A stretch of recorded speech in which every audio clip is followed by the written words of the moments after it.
but considering that it was somebody that I knew, the streets know. And I'm sure if the streets know, the police know, for whatever reason. Hernandez Govan has been picked up, arrested, and charged in the murder of Anthony Big Jook Mims, Yo Gotti's brother.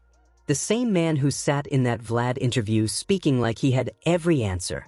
The same man who claimed the streets already knew who was responsible. Now law enforcement is saying, we know too, and they're placing it on him. You need to hear this, because this story isn't what the media is making it seem. This isn't just another murder charge. This is the final stage of one of the most complex, layered, and politically charged cases Memphis has ever seen. And Govan is right back at the center of it. Let me lay it out. November 17, 2021, young Dolph walks into Makeda's homemade butter cookies on Airways Boulevard in Memphis. Midday in his own neighborhood. A white Mercedes-Benz pulls up, and two men jump out shooting. Dolph is hit more than 20 times. Neck, chest, arms, and face. He dies right there on the scene. He never made it out of that shop. That killing shook Memphis to its core. State of Tennessee versus Hernandez Govan, count 1. We, the jury, find the defendant Hernandez Govan not guilty in count 1 of the indictment. State of Tennessee versus Hernandez Govan, count 2.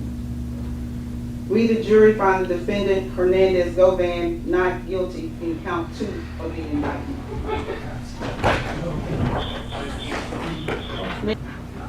Mr. Hernandez Govan, a jury of your peers having found you not guilty of all charges, sir, you are free to go. Thank you so much, Judge. You're welcome. Dolph Thornton Jr. was more than a rapper. He was a powerful force in Memphis, known for giving back. He stood for independence in a city where label politics can turn deadly.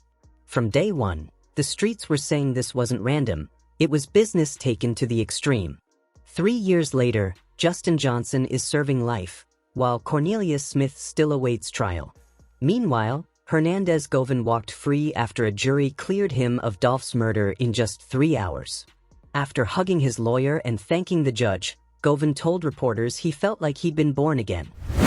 Rapper Young Dolph was shot and killed at a bakery today. Young Dolph, whose real name is Adolph Robert Thornton Jr., was reportedly buying cookies at this bakery in his hometown when someone drove up and shot him. He was expected to give out turkeys for Thanksgiving on Friday. A county commissioner called his death gut-wrenching. Govan appeared on Vlad TV interviews, speaking recklessly. Now the same man claiming the streets know who killed Big Jook is reportedly behind bars. Memphis police say they believe he was involved. The cases of Big Jook and Young Dolph are being linked, not seen as separate events but parts of one ongoing story. Govan is now considered a potential key figure for prosecutors. This situation traces back to a long-standing Memphis rivalry. Yo Gotti, also known as Mario Mims, built CMG with artists like Moneybagg Yo and ESTG. Young Dolph, who ran Paper Route Empire, refused industry pressure and rejected major deals. He made his stance clear through music and interviews, staying independent and fearless in Memphis. Anthony Big Jook Mims, Yo Gotti's older brother, remains an important part of how this wider conflict is being viewed. Big Jook wasn't just a supportive brother. He was allegedly CMG's second-in-command, active and deeply involved. Federal trial testimony claims Cornelius Smith stated under oath that a $100,000 bounty was placed on Young Dolph, along with smaller payments targeting Paper Route Empire artists. According to courtroom statements, Big Jook was also considered a suspect in Dolph's murder. Retired Sergeant Taryn Dabney testified in Govan's 2025 trial that Jook was on the radar but, under cross-examination, admitted he was never questioned or interviewed by police. That raises serious questions. The man allegedly linked to funding was never brought in, while Hernandez Govan was arrested, held for months, and tried for first-degree murder before a jury failed to convict him after hours of deliberation. Govan is described by prosecutors as a Memphis connector with a long criminal history, acting as a middleman figure tied to CMG's network, someone who knew key players and allegedly facilitated communication behind the scenes. Prosecutors say Govan linked Justin Johnson and Cornelius Smith, who barely knew each other, and directed them toward Paper Route Empire. They also allege he provided weapons and expected a $10,000 payout after the hit. The state's theory places Govan as the connector between Big Jook and the shooters, a bridge between money and violence. On November 17, 2021, at Makeda's Cookies, young Dolph was killed. But investigators focus on November 16, when Smith said they tried and failed to locate him after a tip he was at a gas station. The key question is how they knew he would return to Memphis. Smith testified that Govan informed them about a Thanksgiving turkey drive involving paper route artists and allegedly called it the opportunity. Prosecutors claim Govan did not pull the trigger or drive but provided the information on where and when to find the target. The next day, Dolph was ambushed and killed. Within 2 months, Johnson and Smith were arrested based on phone records and witness evidence. Smith was quickly taken into custody, while Johnson was later captured in Indiana. Govan remained free for nearly a year before being indicted in November 2022 by Shelby County District Attorney Steve Mulroy. 3 felony charges were filed against Govan: first-degree murder, attempted murder, and conspiracy. Mulroy alleged he solicited the hit and helped set everything in motion. Govan hired high-profile defense attorney Manny Aurora. He was later released on a $90,000 bond under GPS monitoring. He reportedly violated house arrest with unauthorized travel, and the presiding judge later stepped down due to a conflict. Even a June 2024 arrest in Mississippi for alleged stalking did not revoke his bond. During this ongoing legal turmoil, Big Jook was killed on January 13, 2024, in Memphis at Perignon's restaurant on Winchester Road. The shooting happened in broad daylight around 4:15 p.m. during a repast gathering. Big Jook was outside when gunfire erupted, while his mother remained inside. Surveillance showed a white Ford Explorer arriving before suspects exited and opened fire, killing him and injuring another person. At that time, the young Dolph case was already progressing, with Justin Johnson having been convicted earlier. Correction, Johnson's trial took place in September 2024. At the time Big Jook was killed, Govan's case had not yet gone to trial. The investigation was still being built, with witnesses being lined up and evidence being organized. The man prosecutors described as a key figure in the alleged chain, the one accused of a $100,000 bounty, was killed before he was ever charged, questioned, or brought into court. That leaves major unanswered questions. The most significant alleged link in the conspiracy died before law enforcement could formally confront him. Big Jook's murder remains unsolved, with no arrests or charges filed. This is when online speculation intensified. In August 2025, after being acquitted in the Dolph case, Govan appeared on Vlad TV and spoke openly about the situation.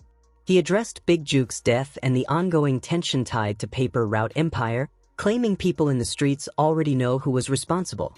Govan also described his past relationship with Jook as distant but respectful, occasional contact, shared moments like dice games, and mutual familiarity. He acknowledged the emotional weight of someone's death, even in a violent environment. He further questioned why he was prosecuted in the Dolph case while Big Jook, whom he claimed had stronger allegations against him, was never charged. Govan suggested imbalance in how the cases were handled, pointing to Jook's influence, wealth, and family connections within CMG. That status gave Big Jook a kind of protection, financial, social, and possibly even legal. Govan, meanwhile, may have viewed himself as the more vulnerable link, someone easier to target or pressure within the network. The clip is still circulating online, and it's likely it drew attention from law enforcement, not necessarily because of emotion but because it appeared to reference inside knowledge about a killing where no official suspects had been publicly confirmed. From an investigative perspective, a statement like, "The streets know who did it, and the police know too, they just won't act," can be interpreted in different ways. It could be someone speaking based on street-level rumors, or it could suggest deeper familiarity with how the incident actually unfolded. In the courtroom narrative, prosecutors have already pointed to Govan as a key intermediary between Big Jook and the alleged shooters. According to testimony, Cornelius Smith said he had minimal direct contact with Jook, describing only a single Instagram message used to get attention, while most communication reportedly went through Govan. He is described as the central connector, holding contact with both sides involved. One theory investigators may consider is that if Govan was closely involved with both Jook and the alleged conspiracy tied to the Dolph case, then Jook's later killing could have carried multiple layers of motive or interpretation. After Govan was acquitted in the Dolph case, where Jook was alleged by some to be a possible mastermind, some in Memphis reportedly saw shifting tensions, with speculation about retaliation or blame being redirected. Separately, a retired detective has reportedly said that Jook was never formally questioned in connection with the Dolph investigation, which some view as a form of protection or oversight. In situations like this, when a person seen as influential or shielded is later killed, investigators often have to consider a wide range of possible motives, including personal conflicts, past legal disputes, and broader street-level tensions tied to groups like Paper Route Empire. If you accept the claims Govan made in his Vlad TV interview, that the justice system was applied unevenly against him while Big Jook allegedly avoided scrutiny, then it's possible to argue he believed he was treated unfairly, which could be framed as a personal grievance in the broader narrative. The discussion around this has circulated widely in street commentary, and now aspects of it are being examined more formally through the courts. The broader impact of Govan's arrest is significant, with ripple effects across multiple ongoing legal cases. Cornelius Smith, who is still awaiting trial in the Young Dolph case, remains a key cooperating witness for the prosecution. He testified against both Justin Johnson and Hernandez Govan, and his statements continue to anchor much of the state's case. If there is any connection between the alleged network behind Big Jook's killing and the individuals involved in the Dolph case, Smith could become even more important as one of the few people positioned to speak on both matters. Justin Johnson, who is currently serving a life sentence plus additional years, remains incarcerated, but his legal team continues to monitor any developments closely. His defense has consistently argued that Big Jook played a central role in orchestrating events and that Johnson himself was influenced by more powerful figures with greater resources and reach. If Hernandez Govan is now being implicated in the alleged planning or execution of Big Jook's killing, that development could cut in multiple legal directions. On one hand, it may reinforce the prosecution's portrayal of him as someone with significant influence and operational control in violent disputes. On the other hand, it could also be used by Johnson's defense to further argue that he was not the primary orchestrator in the broader case, but rather a lower-level participant caught within a larger and more complex power structure.